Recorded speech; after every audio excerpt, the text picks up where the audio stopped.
Como eliminar hábitos ruins e criar uma rotina mental poderosa.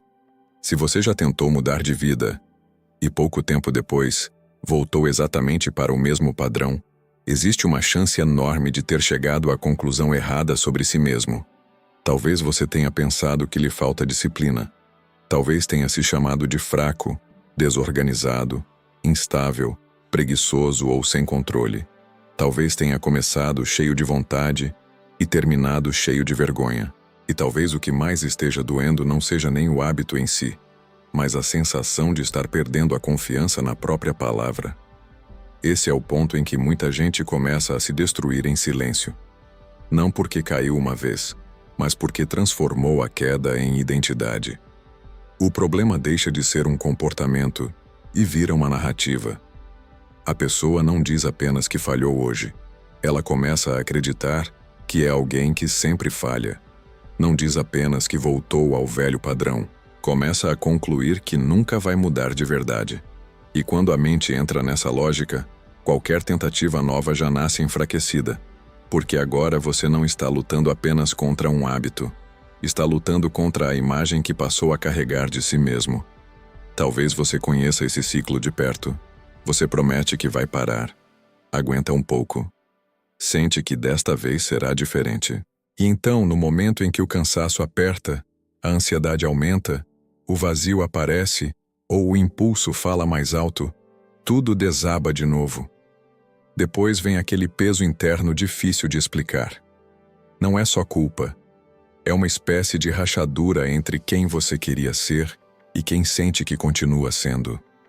E essa rachadura, quando se repete muitas vezes, começa a roubar algo precioso, sua autoridade interior. Carl Jung dizia que aquilo que não se torna consciente passa a dirigir a nossa vida como se fosse destino. Essa frase atinge o centro do problema. Porque o hábito ruim não surge do nada. Ele não é apenas um erro isolado. Ele cresce em gatilhos que você ainda não nomeou, em dores que você ainda não entendeu, em mecanismos que continuam ativos no escuro. E enquanto isso permanecer inconsciente, você vai continuar tentando mudar apenas a superfície, deixando intacta a estrutura mental que produz o mesmo resultado. É por isso que este vídeo não vai seguir o caminho raso de sempre. Não vamos falar como se bastasse trocar um hábito ruim por um hábito bonito e seguir em frente. Isso seria simplificar demais uma batalha que acontece dentro da mente, da emoção e da identidade. Aqui a proposta é mais séria. Aqui, nós vamos desmontar o mecanismo. Vamos olhar para o que mantém certos padrões vivos, para o que eles realmente fazem por você, para o preço silencioso que cobram, e para a forma de construir uma rotina mental poderosa sem depender de motivação passageira, sem depender de culpa e sem depender de uma versão fantasiosa de si mesmo. Porque mudar de vida não é apenas parar de fazer algo. Mudar de vida é recuperar o governo da própria mente. E enquanto esse governo continuar nas mãos do impulso, do automatismo e da narrativa antiga, o velho hábito sempre encontrará um jeito de voltar. Só que antes de falar sobre reconstrução, nós precisamos encarar uma verdade desconfortável. A maioria das pessoas está tentando resolver esse problema do jeito errado, porque continua atacando o sintoma e poupando a raiz. O problema real. A maioria das pessoas está tentando resolver a coisa certa do jeito errado. Querem eliminar um hábito ruim atacando apenas o comportamento visível. Querem parar de procrastinar, parar de exagerar, parar de fugir, parar de se distrair, parar de ceder. Só que o comportamento é a parte mais aparente e menos profunda do problema. Ele é o sintoma. A raiz está mais embaixo. Está na emoção que aperta antes do ato. Está no ambiente que facilita o velho padrão. Está na recompensa psicológica que chega rápido demais. Está na repetição que transforma a escolha em automático. E está na identidade que depois de um tempo começa a dizer em silêncio: eu sou assim.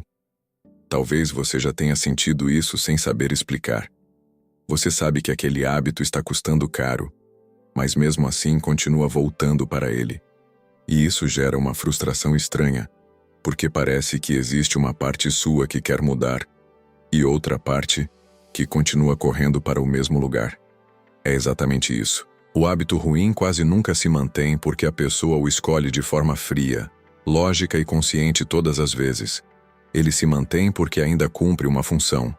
E essa é uma verdade incômoda, mas libertadora. Todo hábito ruim sobrevive porque, de algum modo, ele ainda está servindo você.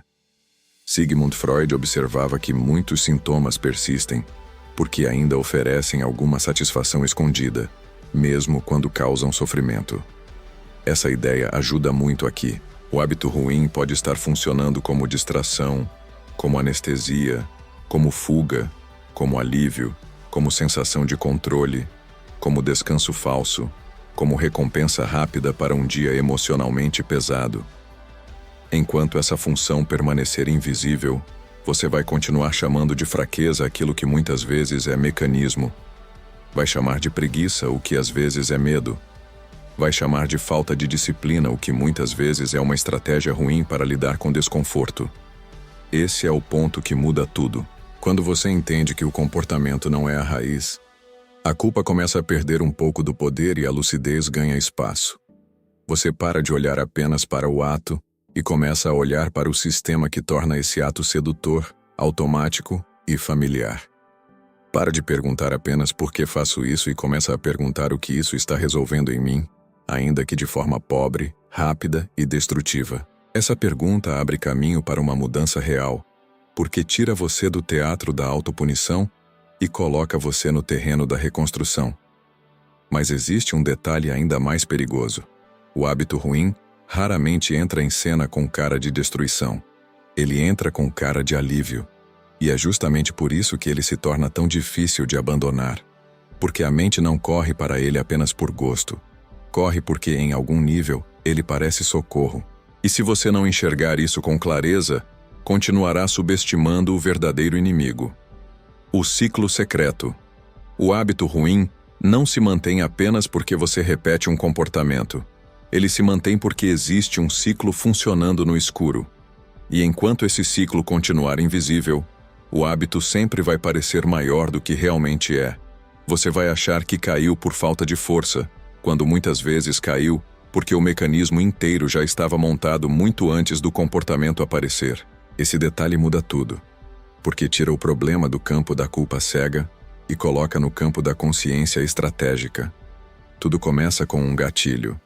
Alguma coisa aperta você por dentro. Pode ser ansiedade, tédio, frustração, pressão, solidão, cansaço, vazio, raiva ou insegurança. O gatilho quase nunca chama a atenção porque parece pequeno demais, mas ele é a faísca. Depois vem o impulso. A mente corre para uma rota já conhecida, uma resposta antiga, um atalho que promete aliviar a sensação interna. Em seguida vem o comportamento.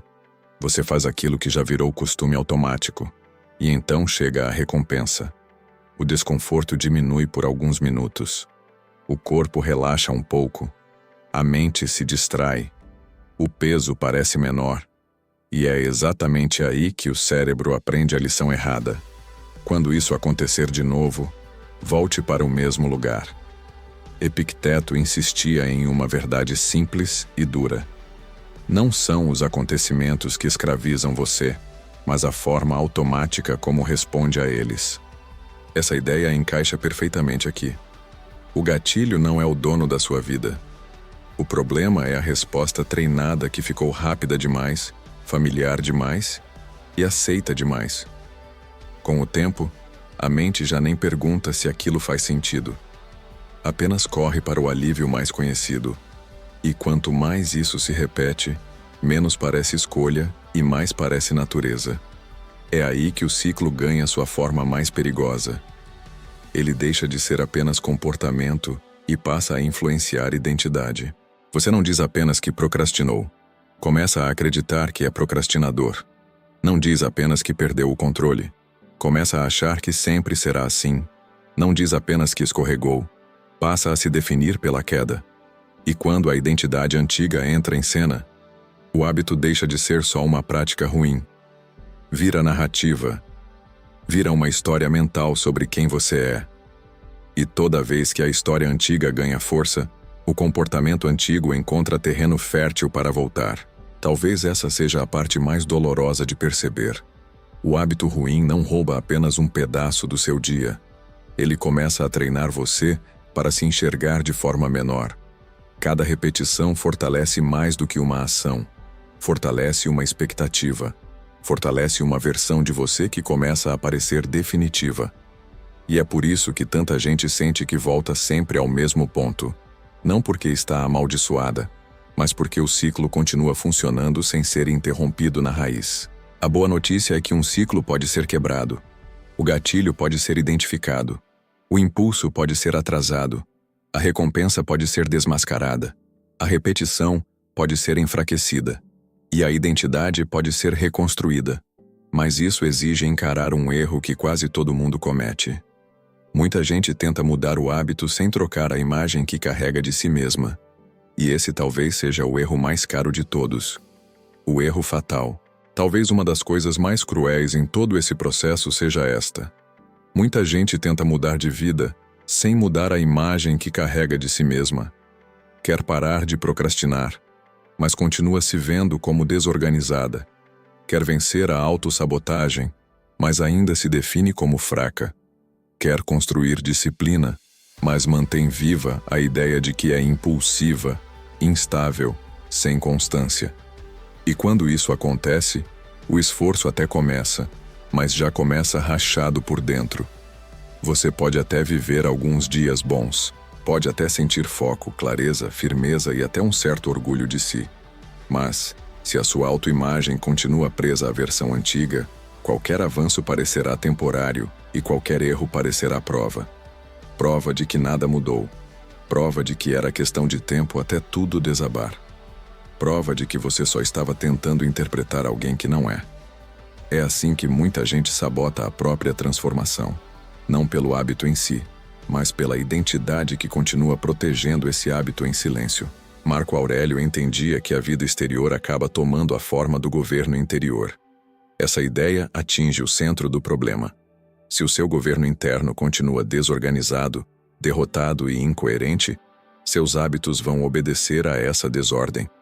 Não adianta desejar disciplina com a boca e cultivar derrota na mente. Não adianta agir por alguns dias como alguém forte enquanto, por dentro, você continua repetindo que nunca sustenta nada, que sempre volta ao mesmo lugar, que sempre estraga tudo. Esse é o erro fatal. Não é apenas ter recaídas. É usar a recaída para confirmar a identidade antiga. É falhar em um dia e transformar isso em sentença. É escorregar uma vez e já concluir que continua sendo a mesma pessoa de sempre. Quando isso acontece, o hábito ruim ganha o solo mais fértil possível. Uma autoimagem derrotada. E uma mente que se enxerga dessa forma começa a cooperar com a própria queda. Talvez você já tenha vivido exatamente isso. Você começa bem, mas qualquer tropeço ativa a velha narrativa. E essa narrativa diz que não adianta, que você nunca muda, que o esforço não passa de teatro. Esse tipo de pensamento parece verdade porque foi repetido muitas vezes, mas repetição não transforma uma história em essência. Só transforma uma história em costume mental. E é esse costume mental que precisa ser interrompido. Mudar hábitos exige algo mais profundo do que controlar comportamento. Exige romper com a versão enfraquecida de si mesmo que continua ocupando espaço dentro da sua mente. Não para fingir que você já se tornou outra pessoa, mas para parar de usar o passado como identidade fixa. Porque, enquanto você continuar obedecendo à imagem mental que tem de si mesmo, o velho padrão sempre encontrará um jeito de voltar. E é exatamente isso que torna o próximo ponto tão duro e tão importante. O custo de manter esses hábitos não é apenas perder tempo, é perder autoridade sobre si mesmo. O custo oculto. Talvez você já tenha sentido isso sem conseguir explicar direito. O problema não é só perder tempo. O problema é o que acontece dentro de você depois. Você promete uma coisa a si mesmo, quebra essa promessa e algo começa a rachar por dentro. Não é apenas frustração, é perda de autoridade. É a sensação de que a sua própria palavra já não pesa como deveria pesar. E quando isso se repete muitas vezes, o dano deixa de ser pontual. Começa a virar estrutura. É aí que mora o custo oculto dos hábitos ruins. Eles não roubam apenas minutos do seu dia. Roubam respeito próprio, clareza, energia, confiança, presença e força de decisão. Cada vez que você reforça um padrão que sabe que está te enfraquecendo, sua mente registra. Mesmo que ninguém veja, você vê. Mesmo que ninguém cobre, sua consciência cobra. E aos poucos, uma mensagem silenciosa começa a se instalar. Eu não posso confiar em mim. Um psicólogo comportamental explicaria isso de forma direta. Toda vez que você repete um comportamento que contradiz aquilo que diz querer construir, você enfraquece a credibilidade da sua própria identidade. Isso é devastador, porque uma pessoa que já não acredita na própria palavra começa qualquer mudança em desvantagem, já começa esperando a próxima falha, já começa desconfiando do próprio esforço, já começa com a mente dividida entre desejo e descrença. E quando a mente está dividida, o impulso antigo quase sempre encontra brecha. Isso afeta tudo. Afeta seu foco, porque a mente perde estabilidade. Afeta sua disciplina, porque o esforço parece mais pesado do que deveria. Afeta sua visão de futuro, porque você começa a diminuir o que acredita ser possível. Afeta até sua paz, porque viver em contradição desgasta. Não se trata mais apenas do hábito. Se trata da relação que você está construindo consigo mesmo. Talvez essa seja a parte mais dolorosa de admitir. Hábitos ruins não roubam só produtividade, roubam destino, porque toda vez que você enfraquece sua autoridade interior, também enfraquece sua capacidade de sustentar o que importa, proteger o que importa e construir o que importa. Vai adiando o que poderia florescer, sabotando o que poderia amadurecer e se afastando, pouco a pouco, da versão de si mesmo que talvez estivesse ao seu alcance. Mas aqui está o ponto que precisa trazer lucidez, não desespero. Se esse desgaste foi construído por repetição, ele também pode ser revertido por repetição. Se a sua palavra perdeu peso dentro de você, ela também pode voltar a ganhar. Se a sua mente foi treinada a duvidar de si mesma, ela também pode ser reeducada a confiar de novo. Só que isso não acontece na base da guerra emocional. Acontece quando você entende a virada certa, e essa virada é o próximo passo. Eliminar um hábito ruim não é resistir para sempre. É redesenhar o sistema que o torna fácil, automático e sedutor. A virada. Aqui está a mudança de chave que muita gente demora anos para entender. Eliminar um hábito ruim não é viver em guerra constante consigo mesmo. Não é passar a vida inteira apertando os dentes, se policiando sem parar, brigando com o impulso, se acusando toda vez que sente vontade de repetir o padrão. Esse tipo de luta pode gerar alguns dias de resistência, mas raramente gera transformação, porque o sistema antigo continua de pé, o gatilho continua ativo, a recompensa continua atraente, o caminho continua fácil, e a identidade antiga continua pronta para puxar você de volta. Talvez você já tenha tentado mudar assim, com raiva, com promessas fortes, com aquele impulso de quem diz agora vai. E por um momento parece funcionar. Você corta, resiste, segura. Só que depois o padrão reaparece. E quando reaparece, vem a sensação de que você perdeu para si mesmo mais uma vez. O problema não é apenas que a estratégia falhou. O problema é que ela fez você acreditar que mudar depende de viver em combate permanente. E ninguém sustenta uma vida inteira baseada só em tensão. Friedrich Nietzsche pisaria justamente nesse ponto. Ele não chamaria isso de força. Chamaria de escravidão mal disfarçada. Porque a verdadeira força não está em gastar toda a sua energia esmagando a si mesmo. Está em reorganizar a própria natureza de tal modo que o velho padrão comece a perder espaço. A virada real não acontece quando você se torna mais agressivo contra o hábito. Acontece quando você se torna mais inteligente na forma de desmontar o mecanismo que o mantém vivo.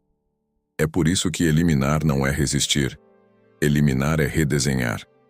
É tornar o padrão antigo menos acessível, menos automático, menos recompensador e menos compatível com a pessoa que você está decidindo se tornar.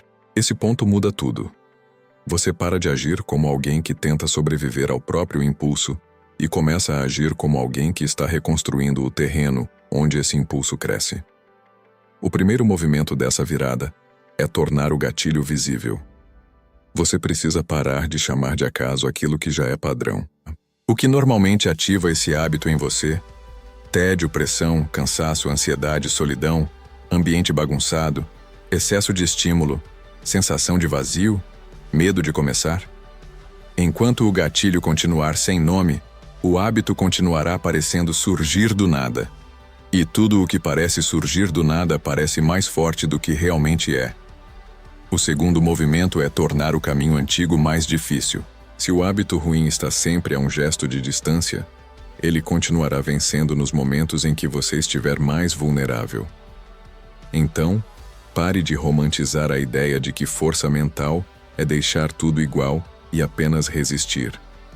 Mudar o ambiente, remover atalhos, criar barreiras, atrasar o impulso, limitar acesso. Tudo isso faz parte da maturidade. Isso não é sinal de fraqueza, é sinal de estratégia. O terceiro movimento é desmascarar a recompensa. Todo hábito ruim promete alguma coisa. Alívio, prazer, distração, conforto, fuga. Mas quase sempre entrega muito menos do que promete e cobra muito mais do que parece. Você precisa parar de olhar para esse padrão com nostalgia emocional. Precisa vê-lo como ele realmente é. O que ele entrega depois? Mais culpa, mais ruído, mais atraso, mais desordem, mais fraqueza, mais perda de respeito próprio. Enquanto sua mente continuar fantasiando o prazer rápido, o velho padrão continuará parecendo tentador demais. O quarto movimento é instalar uma substituição inteligente. Você não arranca um comportamento e deixa um vazio esperando que a mente coopere. O padrão antigo precisa perder espaço para uma resposta menor, mais limpa e mais repetível, que cumpra parte da função sem destruir você. Não é sobre perfeição. É sobre direção. Uma substituição modesta, mas consistente, vale muito mais do que um esforço gigantesco que dura pouco. É aqui que a mudança deixa de parecer guerra e começa a parecer arquitetura. Você não está apenas tentando parar de fazer algo, está reconstruindo o sistema da sua mente. Está mexendo no ambiente, no impulso, na recompensa, na identidade e na resposta. E isso nos leva ao próximo passo, que é ainda mais alto. Não basta apenas interromper o que faz mal. É preciso construir uma rotina mental poderosa o bastante para sustentar a nova versão de você quando a emoção baixar, quando o entusiasmo passar e quando a vida apertar de novo. Como construir uma rotina mental poderosa? Depois de enfraquecer o padrão antigo, começa a parte que realmente sustenta a mudança. Construir uma rotina mental poderosa. E aqui muita gente volta a se enganar. Imagina que rotina poderosa é agenda lotada, disciplina rígida, produtividade sem pausa, um dia inteiro sob controle absoluto. Não é. Rotina poderosa não é um calendário bonito. É uma mente que não se abandona ao longo do dia. Talvez esse tenha sido o seu erro por muito tempo. Você tentou mudar criando metas demais, exigências demais, regras demais. Começou forte, mas logo sentiu o peso de manter uma estrutura que não parecia humana. E quando cansou, concluiu que faltava disciplina. Só que muitas vezes não faltava disciplina. Faltava inteligência emocional na forma de construir o processo. Faltava uma rotina que protegesse sua mente, em vez de apenas lotar seu tempo. Carl Jung ajudaria a enxergar isso de um modo profundo. Quando a consciência não ocupa o centro da vida, o indivíduo passa a ser arrastado por forças internas que não reconhece bem. Traduzindo isso para a prática. Se você não organiza a mente com direção, proteção e repetição, os velhos impulsos organizam a sua vida por você. E eles sempre organizam para baixo, para o fácil, para o imediato, para o familiar. O primeiro pilar dessa rotina é direção. Sua mente precisa saber para onde está indo. Quem acorda sem direção, acorda disponível para qualquer impulso, qualquer distração, qualquer urgência alheia. Quando você define com clareza o que realmente importa naquele dia, mesmo que seja pouco, algo muda. A mente deixa de vagar como terreno sem dono. Direção não é fazer 100 coisas. É saber o que merece seu foco e o que não pode ocupar o centro. O segundo pilar é proteção. Uma mente sem proteção vira depósito de estímulo. Notificações, comparações, ruído, excesso de informação, invasão constante, demandas que nem eram suas. Se você não filtra o que entra, sua clareza será sequestrada o tempo todo. Proteger a mente é limitar a invasão. É escolher quando o mundo entra e quando ele fica do lado de fora.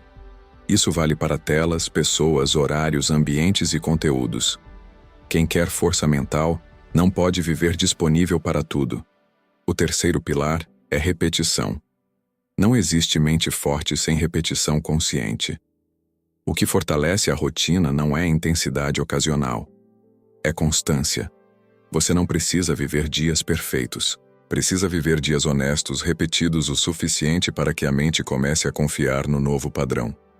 A repetição transforma a clareza em estrutura. O que hoje parece esforço, amanhã começa a parecer identidade. O quarto pilar é recuperação. Muita gente sabe começar, mas não sabe voltar. Cai uma vez e já transforma isso em colapso. Uma rotina mental poderosa precisa incluir o retorno. Precisa ensinar a sua mente a sair de um erro sem entregar o resto do dia ao velho padrão. Recuperação é sinal de maturidade. Quem volta rápido ao eixo constrói mais do que quem vive esperando perfeição para continuar. O quinto pilar é autoridade. Isso significa cumprir pequenas promessas feitas a si mesmo.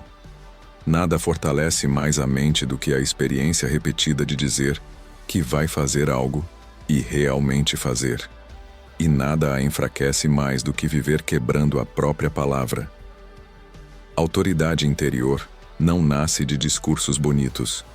Nasce de pequenas provas. Uma mente poderosa é uma mente que voltou a confiar na própria direção. E para essa rotina não depender de emoção alta, ela precisa se apoiar em fundamentos simples. Silêncio antes do mundo, foco antes da distração, ordem antes do impulso, consciência antes da reação e constância antes da motivação. Isso muda o jogo, porque você deixa de viver reagindo e começa a viver escolhendo. E quando a escolha começa a vencer o impulso com frequência suficiente, a mente para de olhar para trás como se o velho padrão ainda fosse casa. Dentro de um processo de 30 dias, é isso que precisa acontecer. Primeiro você interrompe a rota antiga.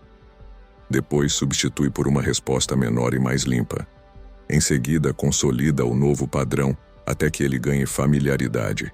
E se houver recaída no caminho, você não transforma a queda em identidade. Identifica o gatilho, remove a culpa teatral, corrige rápido e volta ao eixo. Essa é a rotina mental poderosa. Não uma rotina que nunca falha, mas uma rotina que sabe se reorganizar sem se abandonar. Se você realmente precisava ouvir esse conteúdo, guarde isto com força. Você não precisa esperar uma versão perfeita de si mesmo para começar a construir uma mente mais forte. Precisa apenas parar de reforçar, todos os dias, aquilo que enfraquece você. E é isso que prepara o fechamento de tudo. Porque no fim, eliminar hábitos ruins e construir uma rotina mental poderosa não é apenas melhorar comportamento. É recuperar o governo da própria vida. Como construir uma rotina mental poderosa? Depois de enfraquecer o padrão antigo, começa a parte que realmente sustenta a mudança. Construir uma rotina mental poderosa. E aqui, muita gente volta a se enganar. Imagina que rotina poderosa é agenda lotada, disciplina rígida, produtividade sem pausa, um dia inteiro sob controle absoluto. Não é. Rotina poderosa não é um calendário bonito. É uma mente que não se abandona ao longo do dia. Talvez esse tenha sido o seu erro por muito tempo. Você tentou mudar criando metas demais, exigências demais, regras demais. Começou forte, mas logo sentiu o peso de manter uma estrutura que não parecia humana. E quando cansou, Concluiu que faltava disciplina. Só que muitas vezes não faltava disciplina. Faltava inteligência emocional na forma de construir o processo. Faltava uma rotina que protegesse sua mente em vez de apenas lotar seu tempo. Carl Jung ajudaria a enxergar isso de um modo profundo. Quando a consciência não ocupa o centro da vida, o indivíduo passa a ser arrastado por forças internas que não reconhece bem. Traduzindo isso para a prática, se você não organiza a mente com direção, proteção e repetição, os velhos impulsos organizam a sua vida por você. E eles sempre organizam para baixo, para o fácil, para o imediato, para o familiar. O primeiro pilar dessa rotina é direção. Sua mente precisa saber para onde está indo. Quem acorda sem direção acorda disponível para qualquer impulso, qualquer distração, qualquer urgência alheia. Quando você define com clareza o que realmente importa naquele dia, mesmo que seja pouco, algo muda. A mente deixa de vagar como terreno sem dono. Direção não é fazer 100 coisas. É saber o que merece seu foco e o que não pode ocupar o centro. O segundo pilar é proteção. Uma mente sem proteção vira depósito de estímulo. Notificações, comparações, ruído, excesso de informação, invasão constante, demandas que nem eram suas. Se você não filtra o que entra, sua clareza será sequestrada o tempo todo. Proteger a mente é limitar a invasão. É escolher quando o mundo entra e quando ele fica do lado de fora. Isso vale para telas, pessoas, horários, ambientes e conteúdos. Quem quer força mental não pode viver disponível para tudo. O terceiro pilar é repetição. Não existe mente forte sem repetição consciente. O que fortalece a rotina não é intensidade ocasional, é constância. Você não precisa viver dias perfeitos. Precisa viver dias honestos, repetidos o suficiente para que a mente comece a confiar no novo padrão. A repetição transforma clareza em estrutura. O que hoje parece esforço, amanhã começa a parecer identidade. O quarto pilar é recuperação. Muita gente sabe começar, mas não sabe voltar. Cai uma vez e já transforma isso em colapso. Uma rotina mental poderosa precisa incluir o retorno. Precisa ensinar a sua mente a sair de um erro sem entregar o resto do dia ao velho padrão. Recuperação é sinal de maturidade. Quem volta rápido ao eixo, constrói mais do que quem vive esperando perfeição para continuar. O quinto pilar é autoridade. Isso significa cumprir pequenas promessas feitas a si mesmo. Nada fortalece mais a mente do que a experiência repetida de dizer que vai fazer algo e realmente fazer. E nada a enfraquece mais do que viver quebrando a própria palavra. Autoridade interior não nasce de discursos bonitos. Nasce de pequenas provas. Uma mente poderosa é uma mente que voltou a confiar na própria direção. E para essa rotina não depender de emoção alta, ela precisa se apoiar em fundamentos simples. Silêncio antes do mundo, foco antes da distração, ordem antes do impulso, consciência antes da reação e constância antes da motivação. Isso muda o jogo, porque você deixa de viver reagindo e começa a viver escolhendo. E quando a escolha começa a vencer o impulso com frequência suficiente, a mente para de olhar para trás, como se o velho padrão ainda fosse casa. Dentro de um processo de 30 dias, é isso que precisa acontecer. Primeiro você interrompe a rota antiga. Depois substitui por uma resposta menor e mais limpa. Em seguida consolida o novo padrão até que ele ganhe familiaridade. E se houver recaída no caminho, você não transforma a queda em identidade. Identifica o gatilho, remove a culpa teatral, corrige rápido e volta ao eixo. Essa é a rotina mental poderosa. Não uma rotina que nunca falha, mas uma rotina que sabe se reorganizar sem se abandonar.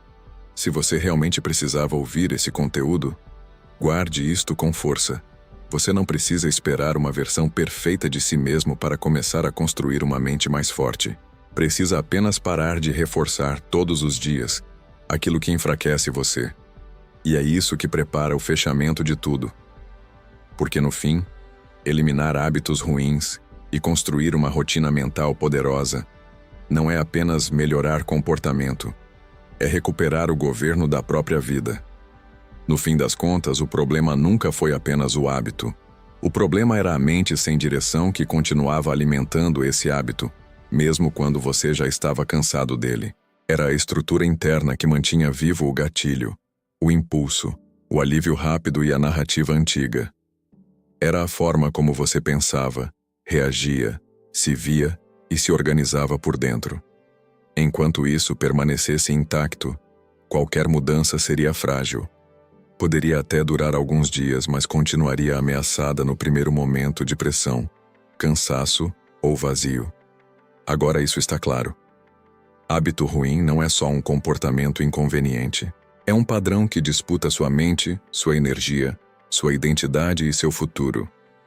Ele não rouba apenas minutos, rouba autoridade, rouba clareza, rouba presença, rouba o respeito que você deveria sentir pela própria palavra. E é por isso que eliminar hábitos ruins não é apenas uma meta prática.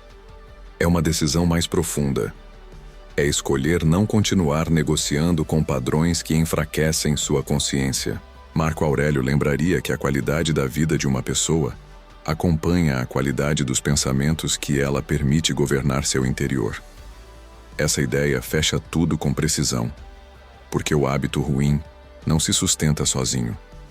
Ele precisa de pensamentos frouxos, justificativas repetidas, impulsos mal examinados e uma mente que ainda não aprendeu a permanecer firme diante do desconforto.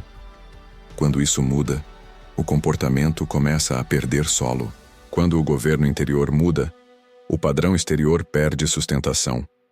Ao mesmo tempo, este vídeo mostrou algo que precisa aliviar você, não esmagar você.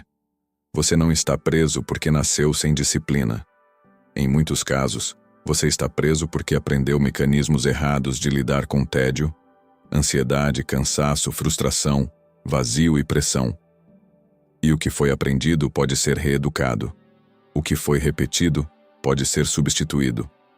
O que parecia identidade pode ser desmontado. Essa é a boa notícia. Você não precisa esperar uma versão perfeita de si mesmo aparecer para começar. Precisa apenas parar de reforçar, todos os dias, aquilo que enfraquece sua mente. Eliminar hábitos ruins e construir uma rotina mental poderosa é, no fundo, recuperar o governo da própria vida. É deixar de viver no improviso emocional. É construir silêncio antes do ruído, foco antes da dispersão, ordem antes do impulso, consciência antes da reação e constância antes da motivação. É assim que a mente deixa de ser um campo de batalha e começa a se tornar um lugar de comando. Se esse conteúdo tocou você de verdade, faça uma pergunta honesta a si mesmo. Qual hábito ainda está comandando sua vida em silêncio? E qual verdade você já entendeu, mas ainda não começou a praticar? Porque a mudança real começa exatamente aí, no momento em que a verdade deixa de ser apenas compreendida e passa a ser vivida. O próximo passo não exige perfeição, exige decisão.